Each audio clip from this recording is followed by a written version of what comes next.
All right, so Marcello Mastroianni, right? A true icon. And guess what? This year we're celebrating his 100th birthday. 100 years.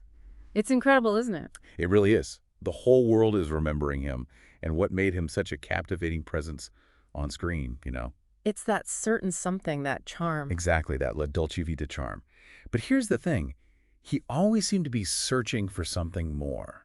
It's true. A fascinating paradox, isn't it? This global heartthrob who almost seemed reluctant about the whole thing. Almost like he was trying to break free from that label. Exactly. Always pushing himself further as an actor, exploring different facets. Absolutely. So how do we even begin to unpack his magic? I mean, we have to start at the beginning. And what a beginning, right? Escaping a WWII prison camp? Talk about a story. Like something out of a movie itself, right? It speaks volumes about the kind of resilience he had. He went from that, escaping a prison camp, to gracing the silver screen. It's remarkable. It really is. And, while his early life in post-war Italy might not seem directly related to his acting career, we can't forget his background. Yeah. The artistic heritage. His family's sculptors, painters, not just actors. It suggests an innate understanding of artistry, don't you think? It's like art was woven into his DNA from day one. Absolutely. And that's crucial to understanding his work. It makes you appreciate his journey even more. I mean, even with that artistic background, breaking into Cinecittà, the heart of Italian cinema. Yep. That couldn't have been easy. He described it once as a fortress of dreams, guarded by a gatekeeper who only let in a select few. Can you imagine? A young Mastroianni navigating that world, trying to find his place, gives a whole new meaning to those early roles, the ones before the fame. He was honing his craft, learning from every experience, waiting for the right moment, and then came Big Deal on Madonna Street. A heist comedy, who would have thought? It took the world by storm, became an international sensation. And it's interesting to note, even then, he was working with the best. Vittorio Gassman, another legend of Italian cinema, was his co-star. This collaboration, this synergy between great talents, it became a recurring theme in his career. Like they fueled each other's brilliance, pushing each other further. Precisely. And speaking of brilliance, we can't talk about Mastroianni without mentioning the director who truly brought out his iconic status, Federico Fellini. Fellini and Mastroianni, a match made in cinematic heaven. But how did this legendary partnership even begin? Oh, it's a story. With La Dolce Vita, no less, picture this. Fellini hands Mastroianni a script, which turns out to be a, shall we say, a rather unconventional drawing. Unconventional how? A pornographic drawing. That's Fellini for you, always pushing boundaries. And Mastroianni's reaction. Very interesting, he supposedly said. Where do I sign? That playful, slightly awkward charm that was pure Mastroianni. It's hilarious. But La Dolce Vita wasn't just a funny story. It captured a pivotal moment in Italian history. Absolutely. Italy was on the verge of the 60s boom. A country grappling with modernization, yet clinging to tradition. La Dolce Vita was a reflection of that, wasn't it? A glimpse into the changing times. Exactly. And Mastroianni, with his charisma and complexity, he became the face of that era. But here's the interesting part. He achieves global heartthrob status. Yet. He never seemed entirely comfortable with it, did he? He seemed to almost resist it, constantly searching for those roles that would challenge that Latin lover image. And he found them, didn't he? I mean, divorce Italian style. That's a perfect example. This darkly comedic portrayal of a bored husband trying to find a way to get rid of his wife. It's brilliant. And also very Italian. But it didn't stop there. He was willing to go even further, take on roles that were almost self-deprecating. Oh, really? Like what?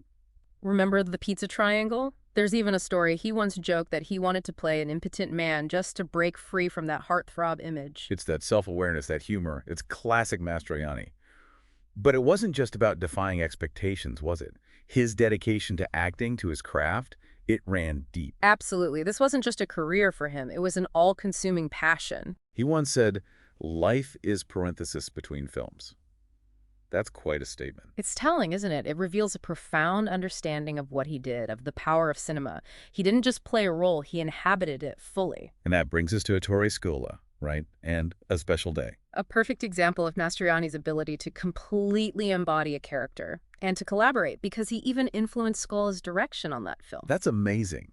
It's not every day an actor can influence a director like that, especially someone like Scola. And speaking of A Special Day, I mean, talk about a powerful film. To portray a closeted gay man during Mussolini's regime, that takes guts. Absolutely. And talent. It's a testament to his incredible range as an actor. He could move seamlessly between comedy and drama, always with that underlying humanity. It's true, and he made it look effortless.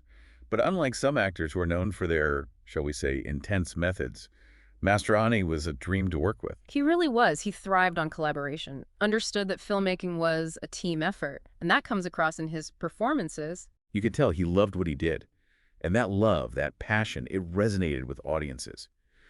But while we can't talk about Mastroianni without mentioning Fellini and Lauren, we also can't forget about his other collaborations. Absolutely. He worked with some of the greatest directors of his time. Theo Angelopoulos, Nikita Mikhalkov, I mean, the list goes on. He even starred alongside Jack Lemmon in Macaroni. Talk about range.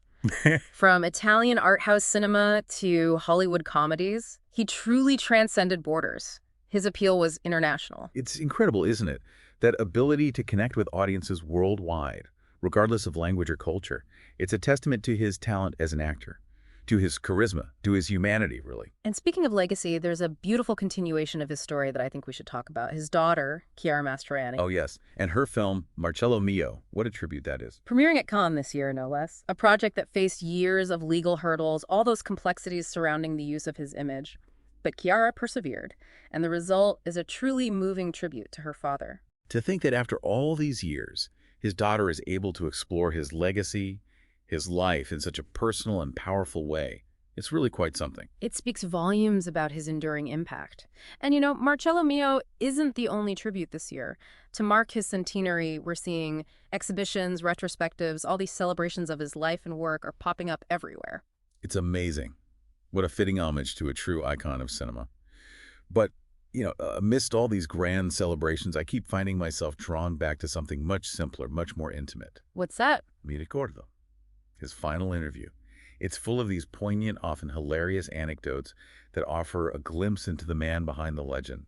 Like the story about his parents watching his films. It's such a bittersweet story, It really is. He talks about them, his parents talking about the film, even though, well, his father was blind and his mother was deaf. Oh, wow. Yeah, he describes his father asking, "What's he doing? What's he doing?" And his mother, unable to hear, of course, just responding with whatever came to mind. It's heartbreaking, but you can't help but smile. Yeah. It's that classic Mastroianni ability to find humor even in the most poignant moments. Absolutely. And I think more importantly, it speaks volumes about him, about the kind of man he was. Exactly. He never lost sight of his roots, of his family. They were a grounding force for him, even amidst all the glamour of Hollywood and Cinecittà.